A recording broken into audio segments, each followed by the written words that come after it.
When Mick Jagger calls round, make sure that you have plenty of biscuits. The skinny stone wasn't happy when he dropped in at Renishaw Hall in Derbyshire, looked in the biscuit barrel and found it empty. "Oh, Keef," he wailed. "I can't get no snacky action." "Oh, all right, I'm making up that last bit. But the denizens of Renishaw, Rick and Alexandra, descendants of the infamous artistic Sitwell siblings, insist it's true that Mick came to visit." He lifted the lid of an antique soup tureen, expecting to find biscuits in there. ITV is crammed with similar anecdotes, like a racy National Trust guidebook. The running joke of the show is that, while the stately homes are lordly, life behind the facade is anything but. Lady Emma Fitzallen Howard, whose father-in-law was the Duke of Norfolk, spends much of her time at Carlton Towers in Yorkshire ironing her husband Gerald's linen shirts. He seems to get through a lot of them. Most of the time, he's pottering outdoors, trying to coax grapes from their chilly vineyard or smoking bits of trout in a converted garden shed.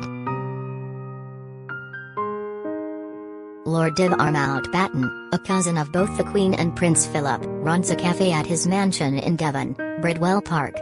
With his husband James, they specialize in cupcakes. Princess Olga Romanoff conducts her own guided tours of her half-timbered country house in Kent, at £14 a head. An incorrigible flirt, she could definitely be counted on to make sure Mick Jagger got his biscuits. She likes the more macho type, though, military men, trained killers in her words, preferably blonde and tall. Her father was a nephew of Tsar Nicholas II and her mother wanted her to marry Prince Charles. Fortunately for the British monarchy, she was the wrong religion. "He definitely had a lucky escape," she mused. "We all did." Princess Olga makes Sarah Ferguson look like Sister Julian from Call the Midwife. It was all great fun, and the producers didn't need to over-egg it with a string quartet on the soundtrack, scraping their way through hits by ABBA and Lady Gaga. Downton Abbey this was not, even though Renishaw Hall does have a butler. His father was a pig farmer. "It's the same thing," he said. "You feed them when they're hungry and clean up their mess." There was no shortage of wisecracks and one-liners, either, on Geordie Hospital, C4, filmed on the wards of the Freeman Hospital and the Royal Victoria Infirmary in Newcastle.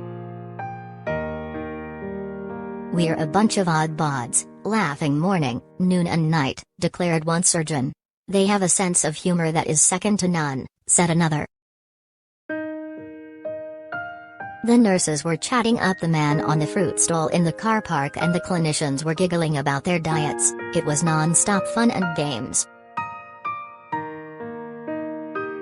That's all very well, but it was a relief when transplant surgeon Colin Wilson, a miner's grandson, spoke up in the operating theater during a tricky procedure. "Jokes stop, banter stops, this is a serious job."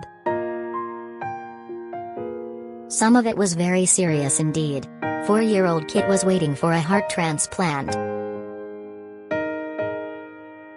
All that was keeping him alive was a massive battery pack, powering the mechanical pump in his little chest.